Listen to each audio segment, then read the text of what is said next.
आता स्टेबल या शब्दाचा अर्थ समजून घेऊया. सर्वप्रथम मराठी अर्थ स्थिर, न बदलणारा. स्टेबल हा शब्द स्टेबिलाइज या शब्दाचा ॲडजेक्टिव्ह आहे. मराठीत समजून घ्या. स्टेबल म्हणजे स्थिर, न हलणारे किंवा न बदलणारे.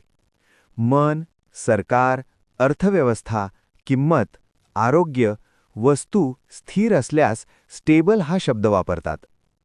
English meaning firm, steady and not likely to change. आता उदाहरणे पाहूया. पहिले वाक्य, the table is stable. Table स्थिर आहे. इथे स्टेबल म्हणजे टेबल हलत नाही आणि नीट उभे आहे. आता मित्रांनो, थोडा विचार करा. व्हिडिओ थांबवा आणि खालील प्रश्नाचे उत्तर कॉमेंटमध्ये लिहा.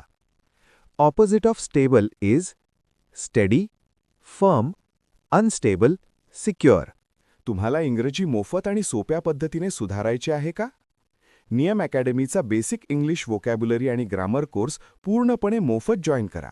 आत्ताच हा नंबर नियम अकॅडमी इंग्लिश नावाने सेव्ह करा. 9270275060.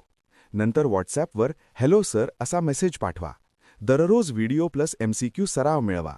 नंबर सेव्ह केल्यावरच लिंक उघडतील.